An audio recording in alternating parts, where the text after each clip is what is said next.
Hello everyone, बहुत स्वागत है आप सभी का एसकेटी पॉडकास्ट हिट्स आप देख रहे हैं। मैं हूं आपके साथ शालिनी कपूर तिवारी। आज पॉडकास्ट में हमारे साथ हैं एसएमसी ग्लोबल सिक्योरिटीज के VP research Nitin Murarka sir. Detail में वो आपको बता रहे हैं कि वो कौन से टूल्स हैं जो अगर आप समझ पाएं तो आप ये भी समझ पाएंगे कि मार्केट अप जाने वाला है या डाउन जाने वाला है। वो जाने जाते हैं अपनी उन ट्रिक्स के लिए जो अगर आपने सीख ली, मतलब वैसे तो इसको ट्रिक कहना गलत है, लेकिन ये वो ज्ञान है जो अगर आपने सीख लिया तो ट्रेडिंग के पहले आपको बहुत हद तक मदद मिल जाएगी मार्केट के ट्रेंड्स को समझने के लिए। वैसे ही कुछ टूल्स लेके आज एक बार फिर से नितिन मुरारका सर हमारे बीच में मौजूद हैं। तो पार्ट 1 आप एंजॉय कीजिए, पार्ट 2 भी बहुत जल्द आपके सामने मैं लेकर के आऊंगी। लेकिन क्योंकि ये वो चैनल है जिसमें हम थोड़े से एक्स्ट्रा एफर्ट करते हैं, मेरी टीम एक्स्ट्रा एफर्ट करती है और हम पार्ट्स में आपके सामने पॉडकास्ट लेकर के आते हैं, तो आगे बढ़ने के पहले फटाफट से आप सब्सक्राइब कीजिए इस चैनल को और आज आप एंजॉय कीजिए नितिन मुरारका सर के साथ पार्ट 1। डेटा बताता है कि ज्यादातर लोग नुकसान में, घाटे में ही रहते हैं। क्या उनकी स्किल में कमी रहती है या उनके ज्ञान में कमी रहती है? गड़बड़ कहाँ है सबसे ज्यादातर लूजर वो हैं जो नए ट्रेडर हैं, जो बिना सीखे ट्रेडिंग स्टार्ट करते हैं।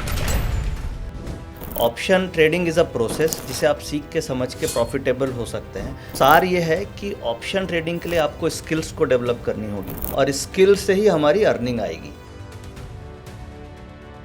जब आप 2026 में ट्रेड करने जा रहे हैं तो एक तो हो गया बेसिक डेटा पॉइंट, आपको आइडिया हो गया जो आपको एनएससी की वेबसाइट से फ्री मिल रहा है। मुझे और डेटा चाहिए ताकि मेरी एक्यूरेसी आ जाए। Majority of the option trading क्या तो एल्गो से हो रही है या most of the volume FIIs कर रहे हैं या एआई ड्रिवन ट्रेडिंग हो रही है। ऑप्शन राइटर्स काफ़ी आ गए। जब हमें बायर के तरीके से ट्रेड करना है तो मेरे पास कुछ और डेटाज होने चाहिए जिससे मेरी कंक्लूजन और मैं मार्केट को क्रॉस चेक करके ट्रेड कर पाऊँ। मार्केट ऊपर जाएगा या मार्केट नीचे जाएगा, ये आप भी ऑटो ट्रेंडर पे ही देख के पता करते हैं? ऑटो ट्रेंडर के अंदर बहुत सारे ऐसे डेटा हैं जिसको देख करके हमें काफ़ी हद तक कंक्लूजन मिल जाता है कि हमें क्या करना चाहिए। 25 से 35 तक जो नुकसान देगा वो 35 के आगे टिका ही कैसे रहेगा? तो मेन यही है ना कि 25 से 35 वाले नए होते हैं। हाँ। वो स्किल्स पे कम ध्यान देते हैं, प्रॉफिट्स पे ज़्यादा फोकस करते हैं। स्टार्टिंग से ही हम स्किल को अगर डेवलप कर लेंगे तो हम 50 क्या हम 40-35 से ही प्रॉफिट बनाने लग जाएंगे। 2026 में इम्पॉर्टेंट है कि आपके पास टूल होना चाहिए। कोई भी टूल लें, कहीं से भी लें, आप अपना ड्यू डिलिजेंस करें, बट टूल होना चाहिए। बेसिकली हमें उसके इंटरनल्स को समझना चाहिए कि ऐसा क्यों हो रहा है। क्योंकि मार्केट गिर रही है तो क्या ये ज़्यादा बेहतर नहीं है ट्रेडिंग करने वालों के लिए कि उन्हें स्टॉक में ही ट्रेडिंग करें जो वोलेटाइल ज़्यादा हैं? वोलेटाइल ज़्यादा होने में रिस्क भी तो ज़्यादा है आपका। कुछ लोग कुछ स्टॉक में ही इन्वेस्ट करते हैं, फिर कुछ समय के बाद उनको ये फील होना शुरू हो जाता है कि इसके हम मास्टर हो चुके हैं। प्रोडक्ट्स में ट्रेड करने की बजाय अगर आप कंसंट्रेटेड ट्रेडिंग करेंगे तो आपकी स्किल्स ज़्यादा अच्छी आएगी। जैसे मैं हेलो एवरीवन, अपनी कुर्सी की पेटी बांध लीजिए क्योंकि आप देखना शुरू कर चुके हैं take off with SKT. SKT यानी कि मैं शालिनी कपूर तिवारी। 2026 अब शुरू होने वाला है और 2026 में आपका जितना निवेश है वो कैसे आगे बढ़े, ट्रेडिंग आप करते हैं तो क्या क्या आपको चीज़ें देखनी है, इन्हीं के ऊपर आधारित है आज का हमारा ये पॉडकास्ट। इसकी ज़रूरत हमें इसलिए लगी क्योंकि मौजूदा मार्केट आपको बहुत कंफ्यूज कर रहा है। एक चीज़ जो मैंने नोटिस की वो ये कि मौजूदा दौर वो है जब इन्वेस्टमेंट के जितने इंस्ट्रूमेंट हैं वो सब ऑल टाइम हाई हैं। Property all time high, gold and silver all time high, share market Nifty all time high. आप बिटकॉइन का भी हाल अगर देख लीजिए तो वो भी लगभग ऐसा ही है। ऑल टाइम हाई से कोई 2% नीचे है, 3% नीचे है, लेकिन सब ने हाल ही में टच जरूर किया है। आज के पहले हम ऐसा कभी नहीं देखते थे। हमने ये देखा कि मार्केट ऊपर जा रहा है तो सोना चांदी नीचे है, मार्केट जैसे ही धड़ाम हुआ सोना चांदी ऊपर जाना शुरू हुआ। ये क्या अचानक से पूरे विश्व में चल रहा है कि इन्वेस्टमेंट का हर इंस्ट्रूमेंट आपको बेहतरीन इंटरेस्ट दे रहा है।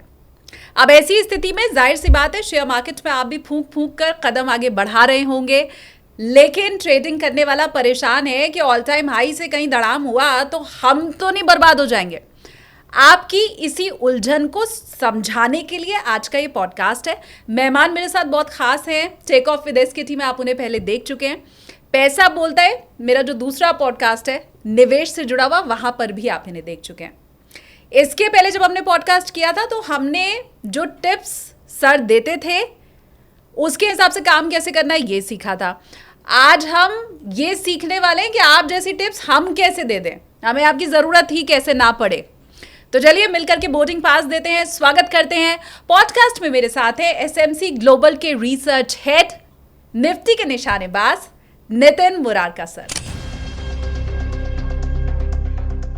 Welcome sir. Thank you Shalini ji, and सभी दर्शकों का, सभी व्यूअर्स का बहुत बहुत धन्यवाद। और जैसा 2026 में प्रॉफिटेबल होना है, एक प्रॉफिटेबल ट्रेडर बनना है, तो आज हम लोग पॉडकास्ट में ये सीखेंगे कि कैसे हम 2026 में प्रॉफिटेबल ट्रेडर बने। क्योंकि अभी क्या है, सारा का सारा एआई, एल्गोरिदम, ऑप्शन राइटिंग और अब जो नई चीज़ें इवॉल्व हो रही है, तो हम देख रहे हैं कि ज़्यादातर हम लोग जैसे चैट जीपीटी यूज़ करते हैं या बहुत सारे एआई टूल्स यूज़ करते हैं। तो आपको ट्रेडिंग में भी उसी तरीके से टेक्नोलॉजीज़ को यूज़ करना होगा, तभी जाके आप आने वाले समय में प्रॉफिटेबल हो सकते हैं। टेक्नोलॉजीज़ का मतलब डेटा हो गया, किस तरीके से सेंटिमेंट्स को स्टडी करना है, मार्केट के प्राइस को कैसे इजी तरीके से स्टडी करना है। तो ये सब चीज़ हम सीखेंगे, ताकि ऑब्जेक्टिव यही है कि 2026 हर ट्रेडर का, हर ऑप्शन ट्रेडर का प्रॉफिटेबल हो, कम से कम लॉस कम हो। इसी ऑब्जेक्टिव के साथ आज हम लोग बातचीत करेंगे। तो थैंक यू वेरी मच, सभी दर्शकों का बहुत बहुत धन्यवाद। Thank you. मैं ये भी यहाँ पर हम आगे शुरुआत करें उसके पहले ही समझना चाहती हूँ कि ये जो डेटा बताता है कि ज़्यादातर लोग नुकसान में, घाटे में ही रहते हैं, उसमें क्या उनकी स्किल में कमी रहती है या उनके ज्ञान में कमी रहती है, या वो भाप पाने में हमेशा ही असफल रहते हैं? गड़बड़ कहाँ है सबसे ज़्यादा? देखिए, सेबी का जो डेटा बार बार आता है कि 90% ट्रेडर लॉस करते हैं, वो डेटा सही है, बट उस डेटा के अंदर आप जाकर के एनालाइज करेंगे तो आपको ऐसा मिलेगा कि ज़्यादातर लूज़र वो हैं जो नए ट्रेडर हैं, जो बिना सीखे ट्रेडिंग स्टार्ट करते हैं, या ऑप्शंस को वो एक ऐसा सोचते हैं कि तुरंत पैसा बन जाएगा। Option trading is a process जिसे आप सीख के समझ के प्रॉफिटेबल हो सकते हैं। बट अगर आप ऐसा समझते हैं कि ये जस्ट गैम्बलिंग है, मैं इससे तुरंत प्रॉफिट बना लूँ, तो उस केस में लॉस होते हैं। तो जो डेटा है 90% ट्रेडर्स का, उसमें मोस्ट ऑफ द ट्रेडर्स वैसे हैं जो बिल्कुल नए हैं, जिनको नॉलेज नहीं है। और जो 10% प्रॉफिटेबल हैं, उसमें आप देखेंगे प्रोफेशनल ट्रेडर्स हैं जो प्रॉफिटेबल हैं। तो सार ये है कि ऑप्शन ट्रेडिंग के लिए आपको स्किल्स को डेवलप करनी होगी, आपको नॉलेज होना चाहिए, टूल्स कौन सा यूज़ करना है, कौन सा टूल किस टाइम पे यूज़ करना है, क्या आपकी एंट्री टेक्निक्स होनी चाहिए। तो ये सब चीज़ों को अगर आप थोड़ा सीख समझ लेंगे, तो मुझे ऐसा लगता है कि जो 90-10 का जो रेशियो है, उससे हम 10% प्रॉफिटेबल ट्रेडर्स की तरफ जा सकते हैं। टाइम लगेगा, बट बिल्कुल पॉसिबल है कि आप प्रॉफिटेबल हो सकते हैं। स्किल्स को हमें डेवलप करना होगा और स्किल से ही हमारी अर्निंग आएगी। तो मैं तो यही समझता हूँ कि स्किल्स को हम खुद डेवलप कर सकते हैं और उससे हम अर्निंग ऑप्शंस में क्रिएट कर सकते हैं। और वो ही स्किल डेवलप करना आज आप हमें बताने वाले हैं? जी बिल्कुल, जितना हो सकेगा, जो चीज़ें मैं यूज़ करता हूँ, जो डेटा पॉइंट्स हम लोग यूज़ करते हैं लाइव ट्रेडिंग में, उन सबको मैं एग्जांपल के साथ शेयर करूँगा, ताकि 2026 में आप भी उन सबको यूज़ करके अपनी ऑप्शंस की जर्नी को बेहतर बना पाएँ। और आगे ये वीडियो आपके बहुत काम का रहने वाला है। उसके लिए मैं ये चाहती हूँ कि सबसे पहले आप अभी लाइक कर दीजिए इस पॉडकास्ट को। सवाल आपके मन में जो भी हैं, कमेंट सेक्शन खुला हुआ है, आप सवाल अपना लिख सकते हैं। मेरे जो पुराने व्यूवर्स हैं वो ये जानते हैं कि इसके पहले नितिन सर के साथ जो हमने पॉडकास्ट किया था, जो सवाल आपने दिए थे कमेंट सेक्शन में, वो हमने सर से पूछा भी था। तो आज आप कमेंट करके आपका सवाल भी बताइए। और आगे अब हम शुरू करते हैं सर क्लासेस। बिल्कुल जी। तो देखिए, जैसे मैंने बात करी कि 2026 में प्रॉफिटेबल होने के लिए हमें बहुत सारा डेटा वगैरह का एक आइडिया होना चाहिए। उसमें कुछ बेसिक मैं आपको 3-4 डेटा पॉइंट बताता हूँ जो हर ऑप्शन ट्रेडर को देखना चाहिए। प्राइस के ट्रेंड को हम लोग सभी देखते हैं कि प्राइस ऊपर जा रहा है, नीचे जा रहा है, उसके लिए चार्टिंग होती है जो आप लोग सभी ट्रेडर्स देखते हैं। बट मार्केट मूव करती है सेंटिमेंट्स पे, यानी मार्केट में क्या पॉजिटिव सेंटिमेंट है या नेगेटिव सेंटिमेंट है, और उस सेंटिमेंट्स को जज करने के लिए 3-4 डेटा पॉइंट हमें यूज़ करना चाहिए।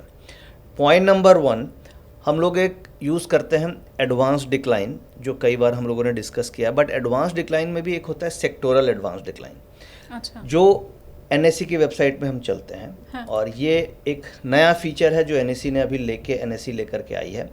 अब इसे ध्यान से सारे व्यूअर देखिएगा, जब एनएससी का आप चार्ट खोलते हैं, एनएससी की वेबसाइट खोलते हैं, तो ये ग्राफ हमें दिख रहा है। ग्राफ के बगल में यहाँ पे एक हीट मैप दिख रहा होगा आपको। हीट मैप, जब हम हीट मैप पे क्लिक करेंगे तो ब्रॉडर मार्केट इंडाइसेस खुल गए, करेक्ट।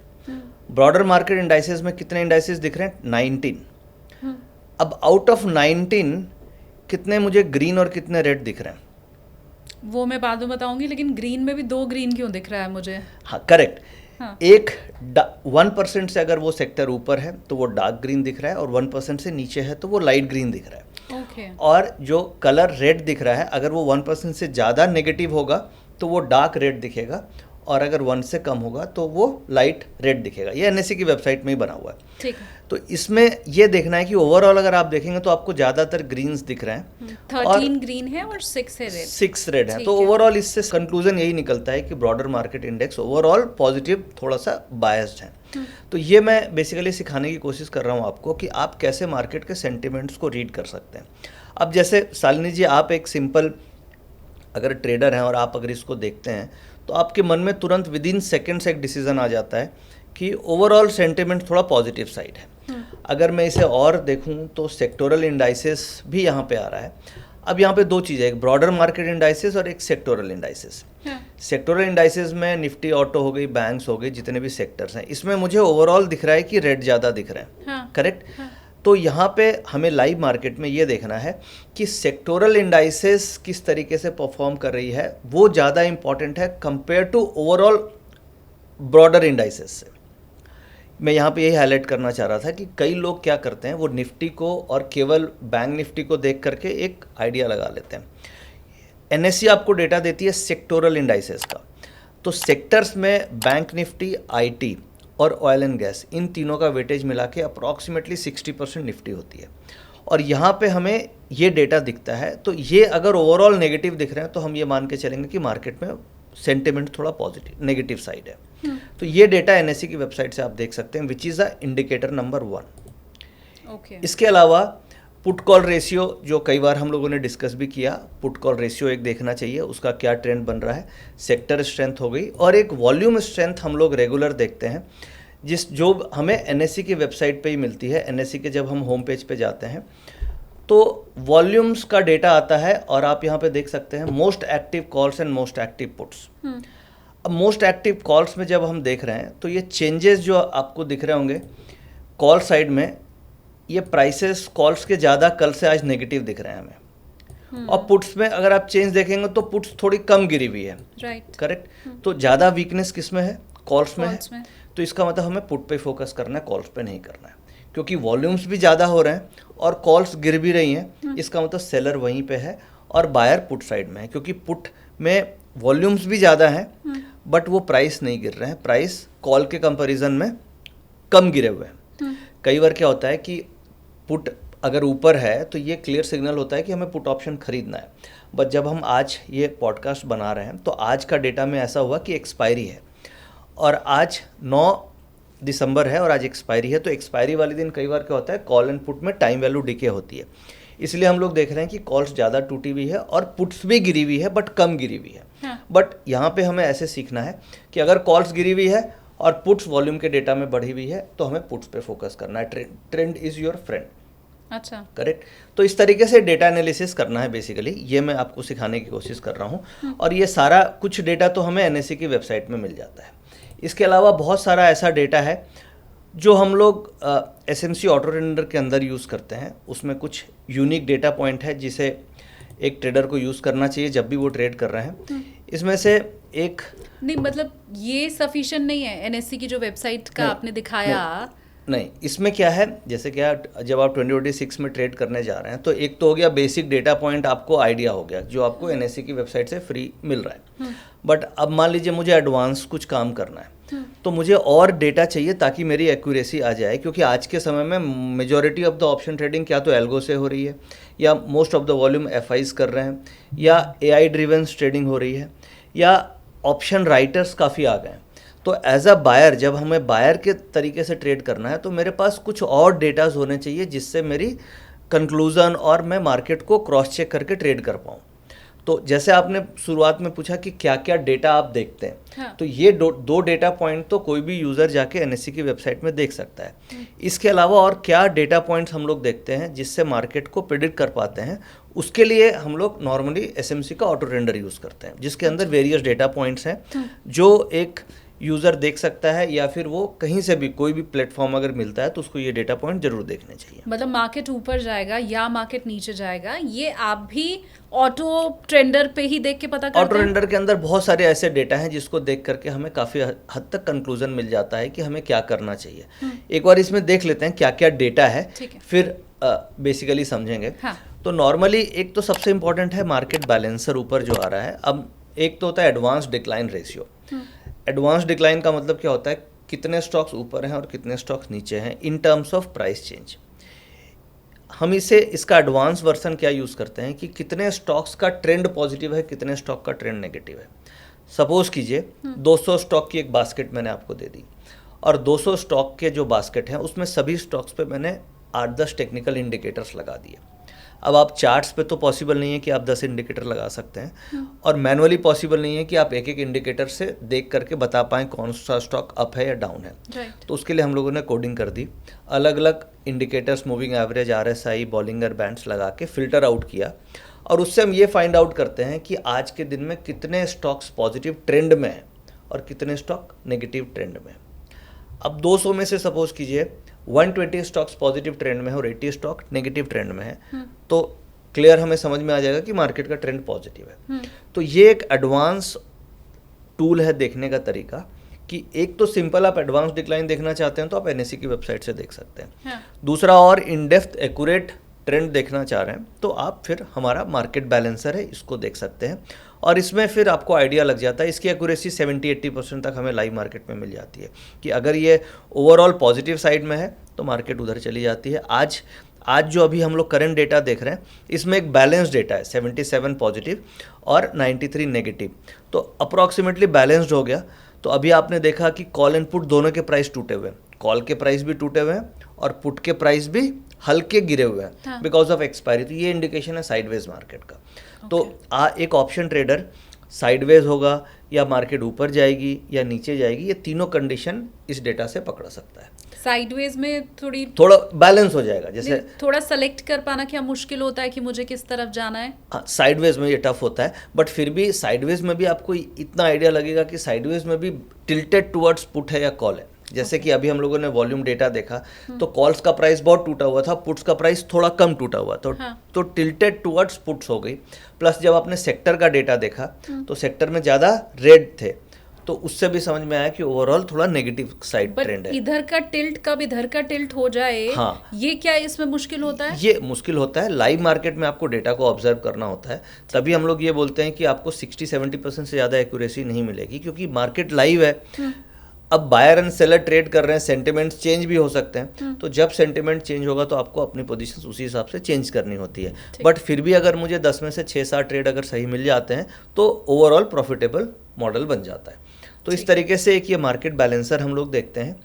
इसके अलावा लाइव मार्केट में जैसे कई ट्रेडर्स होंगे जो पीसीआर डेटा को यूज़ करते हैं। पीसीआर डेटा का एक की पॉइंट है, उसे कैसे देखना चाहिए। तो हम लोग चार्ट्स का नॉर्मली जब आप चार्ट देखते हैं तो प्राइस देखते हैं कि अप ट्रेंड है कि डाउन ट्रेंड है। हाँ। अब जैसे मैं आपसे यहाँ पे शालिनी जी पूछता हूँ कि ये जो लाइन चार्ट हमें दिख रही है, इनका ट्रेंड क्या दिख रहा है आपको? सिंपल ऊपर जा रहा है, अप ट्रेंड दिख रहा है। तो ये प्राइस का चार्ट नहीं है, ये डेटा का चार्ट है। अच्छा, करेक्ट। ज़्यादातर लोग क्या करते हैं, वो प्राइस को देखते रहते हैं कि प्राइस ऊपर जा रहा है, नीचे जा रहा है, क्या ट्रेंड बन रहा है। हाँ। बट हम प्राइस के साथ साथ जो उसके इंटरनल्स हो गए, डेटा का मतलब हो गया कि जो ओपन इंटरेस्ट बन रहा है। अब जो ओपन इंटरेस्ट बनता है, एक लॉट ओपन इंटरेस्ट बनने में 2 लाख रुपया कैपिटल लगती है, क्योंकि बायर भी है सेलर भी है। तो जो बायर है उसने 10,000 रुपीज़ लगाया, जो सेलर है उसने 2 लाख रुपया लगाया। तो जो डेटा है, अगर वो डेटा बार बार इंक्रीज हो रहा है और उसमें मनी का फ्लो आ रहा है और डेटा का ट्रेंड पॉजिटिव हो रहा है, तो इसका मतलब क्या हो गया कि जो प्राइस मूवमेंट है उसमें स्ट्रेंथ आ रही है।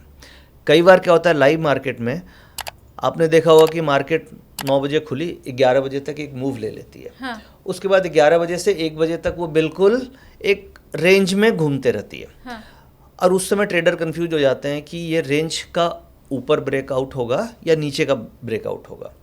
तो ये जब आप डेटा देखेंगे तो अगर सपोज 11 से 1 के पीरियड में ये डेटा का स्लोप पॉजिटिव हो गया, यानी डेटा धीरे धीरे ऊपर जा रहा है, बट प्राइस बिल्कुल साइडवेज ट्रेड हो रहा है, इसका मतलब कि वो साइडवेज मूवमेंट में बाइंग हुई है और फाइनली उसका ब्रेकआउट ऊपर होना चाहिए। करेक्ट। अगर सेम ऐसा हुआ कि मार्केट बिल्कुल साइडवेज ट्रेड हो रही है और ये जो डेटा है इसका स्लोप धीरे धीरे नीचे जा रहा है, स्लोप नीचे जा रहा है, अगर स्लोप नीचे जा रहा है तो मोस्ट ऑफ द टाइम वो ब्रेक डाउन कर देगा। तो ऐसे में आपको 2 बजे के बाद जब आप ट्रेड करते हैं और इस डेटा के बेसिस पे, तो उस केस में 70% से भी ज़्यादा एक्यूरेसी मिल जाती है। तो ये भी एक बहुत अच्छा ट्रेडिंग सेटअप है कि डेटा साइडवेज मार्केट में डेटा को आप स्टडी कर लीजिए। डेटा का मतलब जो slope of the PCR data है और उसके हिसाब से आप ट्रेड ले सकते हैं। ये most of the time word आपने क्यों यूज किया? ये हमेशा ऐसा ही नहीं होता है क्या? क्योंकि मोस्ट ऑफ द टाइम इसलिए यूज़ किया कि मॉडल की एक्यूरेसी 10 में से 7 बार ही आएगी। अगर मैं हमेशा बोलूँगा तो इसका मतलब होगा कि 10 में से 10 आनी चाहिए। हाँ। बट ऑलवेज पॉसिबल नहीं है।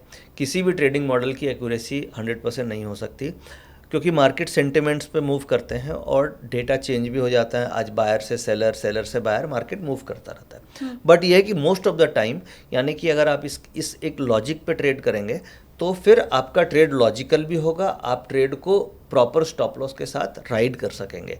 और आपने सपोज महीने 2 महीने प्रैक्टिस कर लिया, फिर आपको लगा कि नहीं ये ट्रेड मॉडल प्रॉफिटेबल है, तो फिर आप इसको रेगुलर कंटिन्यू कर पाएंगे।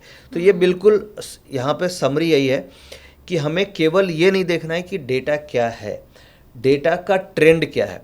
चाहे एडवांस डिक्लाइन रेशियो देख लीजिए, या फिर आप स्लोप ऑफ पीसीआर देख लीजिए, या फिर आईवी भी हम लोग देखते हैं, इम्प्लाइड वॉलेटिलिटी।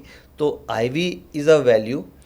अब उसका ट्रेंड क्या है वो भी देखना इंपॉर्टेंट है। तो अब आप अगर नेक्स्ट स्टेप की बात करें तो नेक्स्ट स्टेप ये होता है कि डेटा के ट्रेंड को देखना इंपॉर्टेंट है, और अगर डेटा का ट्रेंड पॉजिटिव है तो इसका मतलब मार्केट में स्ट्रेंथ है। ये बहुत कॉम्प्लिकेटेड नहीं हो गया क्या? मैं तो इसमें उलझ के ही रह जाऊंगी। 11 बजे मैं शुरू करूंगी, क्योंकि अभी आपने ही कहा, हम हालांकि पहले इस पे चर्चा भी कर चुके हैं कि हमें 11 बजे से क्यों ट्रेड करना है। शायद आगे हम व्यूवर्स के लिए उसको समझेंगे भी, पर ये तो बहुत कॉम्प्लिकेटेड लग रहा है मुझे। देखिए, जब हमें एक स्टेप और ऊपर जाना है, क्योंकि मैं ये मान के चल रहा हूँ कि हमने एक बेसिक डिस्कशन किया है जिसमें हम ये समझ गए कि पीसीआर क्या होता है, पीसीआर को कैसे यूज़ करना है, और उसकी वैल्यू अगर ग्रेटर देन 1 है, 1.5 है तो पॉजिटिव ट्रेंड है। बट उसे और एडवांस तरीके से अगर सीखना है तो क्या वो 1.5 से नेक्स्ट 15 मिनट में 1.65 हो रही है या 1.40 हो रही है। अगर पीसीआर की वैल्यू 1.5 से 1.6 हो जाती है, 1.7 हो जाती है, 1.8 हो जाती है, इसका मतलब कि वहाँ पे स्ट्रेंथ इंक्रीज हो रही है डेटा में। इसका मतलब जो भी प्राइस में मूवमेंट हो रहा है, ग्रीन कैंडल अगर बन रही है तो उसके अंदर स्ट्रेंथ है। सपोज कीजिए प्राइस में अगर मूवमेंट ऊपर की आ रही है प्राइस में, बट जो डेटा है वो 1.5 से 1.4 हो रहा है, 1.3 हो रहा है, इसका मतलब वो फॉल्स ब्रेकआउट्स हैं। जो ट्रेडर्स जनरली फंसते हैं वो फॉल्स ब्रेकआउट्स या ब्रेकडाउन में फंसते हैं। तो हम लोग ये सॉल्यूशन को फाइंड आउट करने की कोशिश कर रहे हैं कि जो फॉल्स ब्रेकआउट्स या फॉल्स ब्रेकडाउन्स होते हैं उसको कैसे आप फिल्टर आउट कर सकते हैं। और उसको फिल्टर करने का ये वन ऑफ द बेस्ट तरीका है कि आप डेटा के स्लोप पे नज़र रखें। ये अब मुझे इजी लगा। हाँ, कि कैसे लोग फंस रहे हैं। हाँ, तो वो रेक्टिफाई करने के लिए बेसिकली डेटा के स्लोप पे देख सकते हैं। इसमें और 1-2 चीज़ मैं आपको दिखाता हूँ। जैसे मान लीजिए कोई भी यूज़र है, अब हम बैंक निफ्टी देख रहे हैं, मान लीजिए मुझे सेंसेक्स देखना है। अब देखिए निफ्टी का डेटा स्लोप पॉजिटिव है, सेंसेक्स का स्लोप थोड़ा नेगेटिव दिख रहा है। हाँ, करेक्ट, राइट। यानी सेंसेक्स के ऑप्शंस में अंडर परफॉर्मेंस ज़्यादा है। अभी तो सेंसेक्स की भी ट्रेडिंग होने लगी, हर थर्सडे को सेंसेक्स एक्सपायरी होता है, ट्यूसडे को निफ्टी की एक्सपायरी होती है। हाँ। तो कई बार क्या होता है, निफ्टी का डेटा और सेंसेक्स का दोनों का सिंगल डायरेक्शन में अगर स्लोप आ रहा है तो वो आपको क्लियर इंडिकेशन मिल जाएगा कि मुझे कॉल लेना है। सपोज कीजिए यहाँ पे निफ्टी का स्लोप पॉजिटिव दिख रहा है और सेंसेक्स का भी मुझे इसी तरीके से पॉजिटिव दिखता, तो आप क्लियर कट कॉल ऑप्शन में ट्रेड कर सकते थे। और ऐसे में क्या करेंगे फिर? ऐसे में ये कोई डिसीजन नहीं है, क्योंकि आज तो क्या है, मल्टीपल जब आप चेकलिस्ट कर रहे हैं तो मार्केट साइडवेज दिखा रही है, और एक्सपायरी होने के कारण ऐसा सिचुएशन है, क्योंकि एक्सपायरी में टाइम वैल्यू डिके हो जाती है।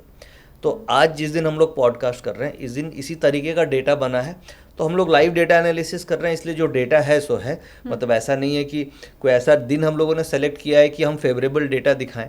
तो जो एग्जैक्ट डेटा है उसी के ऊपर कभी डेटा आपको एकदम एग्जैक्ट फेवरेबल बनेगा, कभी डेटा मिक्स भी बन सकते हैं। बट ये अच्छा हुआ कि आज का डेटा इस तरह का है, हाँ, क्योंकि mixed- फेवरेबल अगर है हाँ। तो वो डिसीजन लेना तो फिर मेरे व्यूवर्स के लिए भी बहुत आसान हो आसान जाता है, बिल्कुल। फिर वो बाद में कहते कि जी बिल्कुल। आपने बताया आसान था और हाँ। ये तो हमारे सामने तो कोई और हाँ, तस्वीर तो आ रही है। ऐसा भी होता है कि हर समय तो सारे डेटा एक साथ नहीं बनेंगे।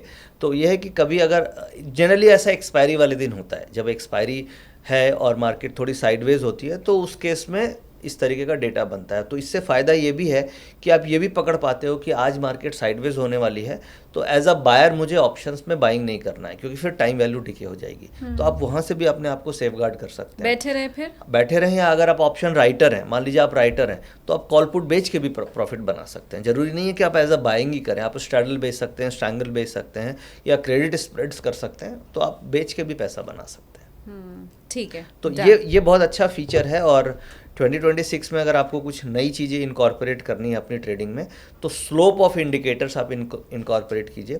स्लोप एडवांस डिक्लाइन का भी हो सकता है, स्लोप आपके पीसीआर का भी हो सकता है, और स्लोप आपके आईवी का भी हो सकता है। ये इतना फिर सफिशिएंट है? हाँ, इतना बहुत काफ़ी है, क्योंकि फिर हम प्राइस देख ही रहे हैं, तो प्राइस के साथ हमें सेंटिमेंट्स को मैच कराना है कि प्राइस इंडिकेशंस अगर पॉजिटिव साइड दे रही है और सेंटिमेंट्स भी उसके साथ मैच कर रहे हैं। सेंटिमेंट्स का मतलब ये जो 2-3 डेटा मैंने डिस्कस किया, दोनों मैच कर रहे हैं, तो फिर आप कॉल ऑप्शन पे ट्रेड कीजिए अगर पॉजिटिव सेंटिमेंट्स हैं। और अगर प्राइस नेगेटिव दिखा रहा है ट्रेंड और सेंटिमेंट्स भी नेगेटिव है, तो फिर आपको पुट ऑप्शन पे फोकस करना है। ये बड़ा सिंपल मेथड है, इसको आप फॉलो करेंगे तो आपका लॉस तो कम से कम काफ़ी हद तक कम हो जाएगा।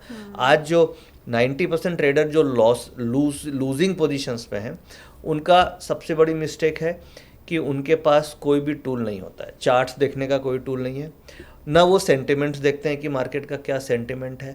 आज जो हम लोग बातचीत कर रहे हैं, एक लॉजिकल सेंटिमेंट मैंने दिखाया आपको, और आप एनएससी की वेबसाइट पे देख सकते हैं, और ये कहीं पे भी मोबाइल से आप खोल के देख सकते हैं। तो ये एक सिंपल टूल है, कम से कम इसे तो हम सभी को यूज़ करना चाहिए।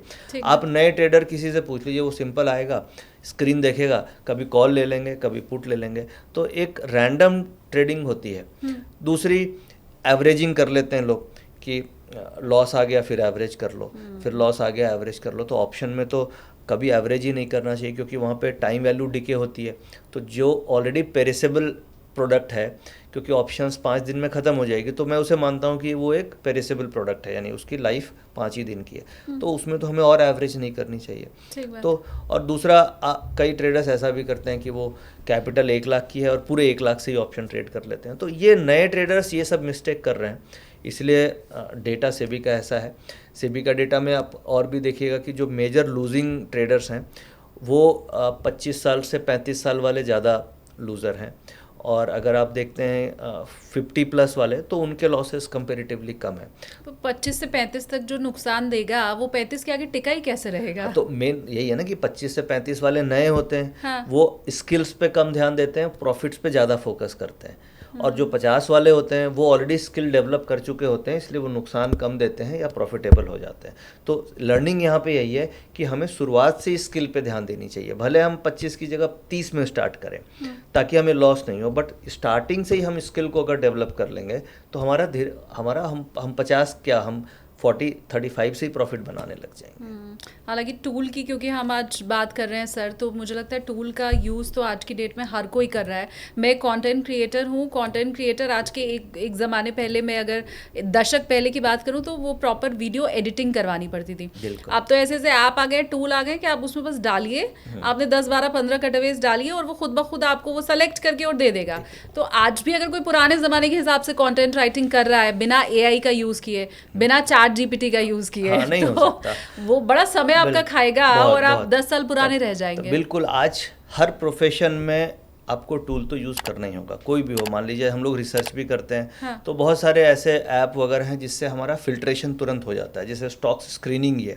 तो ऐप में फटाफट स्क्रीनर आ गया, आप उसके में से फिल्टर आउट करके ट्रेड ले सकते हैं। तो सभी ट्रेडर्स के लिए 2026 में इंपॉर्टेंट है कि आपके पास टूल होना चाहिए। कोई भी टूल ले, कहीं से भी लें, आप अपना ड्यू डिलिजेंस करें। बट टूल होना चाहिए। और अभी जैसे हम लोगों ने ऑर्डर अंडर डेवलप किया है, इसके अंदर बहुत अच्छे अच्छे फीचर्स बनाए हैं, तो इसके बारे में हम लोग बातचीत कर रहे हैं कि ये फीचर आप कैसे यूज़ कर सकते हो। कुछ और भी ऐसा शानदार फीचर है?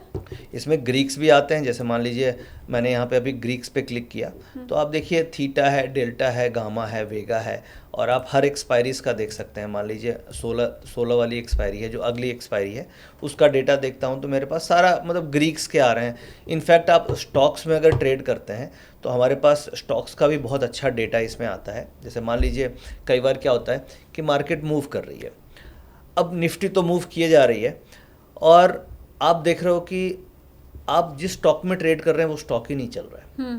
तो स्टॉक ट्रेडिंग में नॉर्मली एक टॉप डाउन अप्रोच फॉलो किया जाता है कि अगर सेक्टर चल रहा है, ओवरऑल निफ्टी मूव कर रहा है, तो उसके बाद एक कौन सा सेक्टर मूव कर रहा है, फिर उस सेक्टर के अंदर कौन सा स्टॉक मूव कर रहा है। ठीक है, तो नॉर्मली अगर आप निफ्टी मूव कर रही है तो बहुत सारे ट्रेडर्स गलती ये करते हैं कि वो जो स्टॉक माइनस में है या जो सेक्टर माइनस में, उस स्टॉक को उस सेक्टर में घुस जाते हैं, तो उनको डिजायर्ड प्रॉफिट नहीं मिलता है। तो यहाँ पे हम लोगों ने एक फ़िल्टर बनाया है कि अगर मार्केट चल रहा है तो कौन सा सेक्टर दौड़ रहा है ये आपको कैसे पता चले। तो इसके लिए जैसे मान लीजिए आप देख सकते हैं सेक्टर स्ट्रेंथ रैंकिंग आ रही है। अब जैसे आज मार्केट अगर बढ़ रही थी तो ऊपर में पीएसयू आ गया कि पीएसयू सबसे स्ट्रांग है, पीएसयू बैंक स्ट्रांग है, उसके बाद एनर्जी सेक्टर स्ट्रांग आ रहा है, और सबसे वीक हमें आईटी दिख रहा है, आईटी एंड मेटल्स। तो इसका मतलब होगा कि मार्केट अगर नीचे, अगर ट्रेंड डाउन है, सपोज कीजिए पीसीआर का डेटा नेगेटिव है, सेंटिमेंट्स नेगेटिव, और मैं स्टॉक में ट्रेड करना चाहता हूँ, तो मार्केट का सेंटिमेंट्स अगर डाउन है तो मैं मंदी खेलूंगा, मैं पुट ऑप्शन करूंगा स्टॉक्स में। तो मैं कौन से सेक्टर में करूंगा? मैं आईटी में करूंगा, मैं मेटल में करूंगा। क्यों करूंगा? क्योंकि अदर जो इंडिकेटर्स इंडेक्स के जो हम लोगों ने डिस्कस किए, एडवांस डिक्लाइन हम लोगों ने डिस्कस किया, हम लोगों ने slope of the data discuss किया, अगर वो सब नेगेटिव दिखा रहे हैं तो प्रोबेबिलिटी है कि मार्केट नीचे जा सकती है। अब उसमें भी प्रोबेबिलिटी हाई है कि आईटी सबसे जल्दी नीचे जा सकता है, बिकॉज इसकी स्ट्रेंथ कम है। ठीक है, अगर मैं पीएसयू बैंक में पुट लूंगा तो मुझे डिजायर्ड प्रॉफिट नहीं मिलेगा, तो मुझे वीकेस्ट को बेचूंगा तो जल्दी प्रॉफिट मिलेगा। करेक्ट। अब मान लीजिए यही सेंटिमेंट्स के डेटा सारे पॉजिटिव होते, तो मैं बेट पीएसयू बैंक्स पे करता, क्योंकि वो स्ट्रॉन्गेस्ट लीडरशिप पोजीशंस पे आज मार्केट में है। नाउ अब अगला सवाल मन में आ सकता है कि आईटी में बहुत सारे स्टॉक्स होते हैं, भाई आईटी में कौन सा लूँ? आईटी में इन्फोसिस भी है, टीसीएस भी है, एचसीएल टेक भी है। तो उसका भी एक सॉल्यूशन है आपके पास कि जब आप आईटी में क्लिक करेंगे तो आईटी में भी इसी तरीके से हम लोगों ने एक रैंकिंग बनाई, और आईटी में भी सबसे जो वीक दिख रहा है वो एचसीएल टेक है, कोफोर्ज है, विप्रो है। ये नीचे वाले जो टॉप 15, जैसे अगर स्ट्रॉन्ग में पॉलिसी बाजार ये आ रहा है, टाटा टेक आ रहा है, ठीक है, और वीकेस्ट में मुझे ये दिख रहा है, एचसीएल टेक हो गया, टाटा एलेक्सी है, विप्रो है। इनमें आप शॉर्ट पोजीशन या पुट ऑप्शंस में ट्रेड कर सकते हैं। तो ये इंट्राडे में जो ऑप्शंस में ट्रेड करते हैं उनके लिए बहुत अच्छा टूल है, जहाँ से ये सेक्टर स्ट्रेंथ रैंकिंग देख करके, क्योंकि टॉप डाउन अप्रोच आपको फॉलो करना है, तो इंडेक्स का डेटा देख लिया, इंडेक्स के बाद सेक्टर देख लिया, और उस सेक्टर के बाद उसके अंदर का कौन सा स्टॉक वीक है या स्ट्रांग है उसको देख लिया, और उसके बाद आप मान लो जो उसके अंदर भी आप डेटा देखना चाहते हैं। फॉर एग्जांपल मैं इन्फोसिस पे क्लिक करता हूँ और मुझे इन्फोसिस का और डेटा देखना है कि इन्फोसिस में भी क्या हो रहा है। तो इन्फोसिस में यहाँ पे 9 इंडिकेटर्स आपको दिख रहे हैं, 1 to 8, और इस 8 इंडिकेटर में अलग अलग टाइम फ्रेम पे कितने इंडिकेटर्स पॉजिटिव दिख रहे हैं ये आपको यहाँ पे दिख रहा होगा। करेक्ट। तो ये एक आपको ओवरव्यू मिल जाता है कि इस स्टॉक का ट्रेंड क्या है। करेक्ट। और अलग अलग टाइम फ्रेम पे सबसे यूजफुल टूल इसके अंदर हम लोगों ने डेवलप किया है ऑप्शन ओआई चेन का डेटा। अब देखिए यहाँ पे ओआई कंसंट्रेशन सिंस एक्सपायरी आ रही है। अब इन्फोसिस का रेट कितना दिख रहा है आपको? 1600, 1599। अब यहाँ पे आपको एक 2 कैंडल्स दिख रही होगी, ये बड़ी बड़ी ये बार दिख रहा होगा। एक ग्रीन बार दिख रही है और एक रेड बार दिख रही है। ग्रीन बार है कॉल्स की पोजीशन और रेड बार है पुट्स की पोजीशन। ग्रीन बार बहुत लंबी दिख रही है और वहाँ पे टोटल 74 लाख कॉल है। ठीक है। और पुट में कितनी है? 25 लाख पुट है। अब बहुत अच्छी चीज़ है यहाँ पे, अब 74 लाख कॉल है, यानी कि ये एक स्ट्रॉन्गेस्ट रेसिस्टेंस के आसपास इन्फोसिस है। क्यों? क्योंकि 74 लाख कॉल्स की यहाँ पे पोजीशन है। एक बायर होगा, एक सेलर होगा। हाँ। बाइंग के लिए मुझे चाहिए केवल 20,000 रुपीज़ और सेलिंग के लिए मुझे चाहिए 3 लाख रुपए। हाँ। तो ये 74 लाख शेयर्स की जो पोजीशन है, इसके सेलर ने लगाया यहाँ पे 500 करोड़ और बायर ने लगाया 1 करोड़। तो पैसा किसने ज़्यादा लगाया? सेलर ने। हाँ। तो सेलर स्ट्रॉन्गेस्ट होगा या बायर स्ट्रॉन्गेस्ट होगा? सेलर, क्योंकि उसने लगाया 500 करोड़ रुपए। ठीक है, तो ये इससे हमें ये कंक्लूजन मिलेगा कि इन्फोसिस 1600 के ऊपर जाना बहुत मुश्किल है और अभी 1600 पे ही है। तो क्यों ना हम रेसिस्टेंस के आसपास पुट ऑप्शन लिया जाए 1600 की, और अगर हम यहाँ पे 1600 की पुट ऑप्शन लेते हैं, छोटा सा स्टॉप लॉस रखते हैं 7-8 पॉइंट का, तो प्रॉफिट मिलने के प्रोबेबिलिटी इज़ वेरी हाई, क्योंकि आपको दिख रहा है कि यहाँ पे कॉल सेलर है जिसकी पोजीशन 74 लाख शेयर की है और वो डिफेंड करेगा, मार्केट उसके ऊपर नहीं जाएगी। तो एक आपको क्लियर कंक्लूजन मिलता है on the basis of certain logics, जिसकी विनिंग प्रोबेबिलिटी 60-70% मिलती है। तो इसके बेसिस पे आप लॉजिकल ट्रेड करते हैं। अभी जो न्यू यूथ है, अब इन्फोसिस है, अब वो एक रैंडम ट्रेड ले लेंगे कि कभी कॉल ले लिया, कभी पुट ले लिया। उससे बेहतर है कि आप ये डेटा देख के ट्रेड करोगे। तो क्या बुराई है इसमें? कोई बुराई तो नहीं है भाई। हम डेटा देख लिया, कंफर्मेशन कर लिया, एक लॉजिक्स पे ट्रेड कर रहे हैं, तो इससे क्या है, ट्रेड को कैरी करने में भी आपको डर नहीं लगेगा। अभी क्या होता है, हम कोई भी रैंडम ट्रेड लेते हैं तो हमें कैरी करने में भी डर लगता है कि पता नहीं क्या होगा। बट जब आपको फैक्ट्स क्लियर है माइंड में कि मैंने इस लॉजिक पे ट्रेड लिया है, तो फिर आपको स्टॉप लॉस रखिए और ट्रेड कैरी कीजिए, तो आपको वो भी बेटर है। तो इस तरीके से आप बहुत तरीके से डेटा एनालाइज कर सकते हैं। मान लीजिए अभी हम लोगों ने इन्फोसिस की बात करी, इसी तरीके से आप अगर रिलायंस में ट्रेड करना है या आप किसी भी स्टॉक पे ट्रेड करना चाहते हैं, तो उस स्टॉक का पूरा डेटा एनालिसिस आपको यहाँ पे मिल जाता है। जैसे मान लीजिए LT मैंने सेलेक्ट किया, तो हम LT पे चलते हैं। तो देखिए LNT का डेटा खुल गया। LNT का प्राइस अभी दिख रहा है हमें अप्रॉक्सीमेटली 3997, करेक्ट। अब देखिए यहाँ पे 3997, ये 4000 पे मुझे ग्रीन दिख रही है और यहाँ पे 4100 पे राइटर दिख रहा है। यानी बहुत ऊपर के लेवल पे कॉल राइटर है। तो अगर मार्केट बढ़ेगी तो LNT बढ़ सकता है, क्योंकि ये अपने सपोर्ट के आसपास है। इसी सॉफ्टवेयर में हम लोगों ने इंट्राडे डेटा भी बना रखा है कि 8 दिसंबर को क्या हुआ और 5 दिसंबर को क्या हुआ, डेटा किस तरीके से बन रहा है। तो 8 दिसंबर को अगर आप देखेंगे तो कॉल राइटिंग ज़्यादा हुई है। और आज हम लोग वीडियो रिकॉर्ड कर रहे हैं 9 दिसंबर को। तो 8 दिसंबर का डेटा देख के आप ये पकड़ लोगे कि 9 दिसंबर को ये स्टॉक नहीं चलेगा, गिर सकता है, क्योंकि यहाँ पे ग्रीन कैंडल्स आपको सारी कॉल्स की दिख रही है। तो कॉल राइटिंग ज़्यादा हो रही है, इसका मतलब ये 9 दिसंबर को ये स्टॉक नहीं चलेगा। तो आपको ये अर्ली समझ में आ रहा है कि 8 दिसंबर को अगर ये डेटा बना है तो 9 दिसंबर को ये आउटपुट होना चाहिए। तो एक ट्रेडर को यही तो चाहिए कि अगर मुझे डेटा देख के अर्लियर समझ में आ जाए कि कल क्या करना है। तो ये बेसिकली ये सारी चीज़ें हैं इसके अंदर। हम लोग बहुत सारा और भी कई डेटा पॉइंट हैं जो यूज़फुल है। तो ये तो मैंने ऑप्शंस के बारे में बताया। आगे हम एक डिलीवरीज के बारे में भी समझेंगे कि जो ट्रेडर्स हैं वो कैसे डिलीवरी पे ट्रेड करते हैं, उसके बारे में भी बहुत अच्छे फीचर्स हैं इसमें।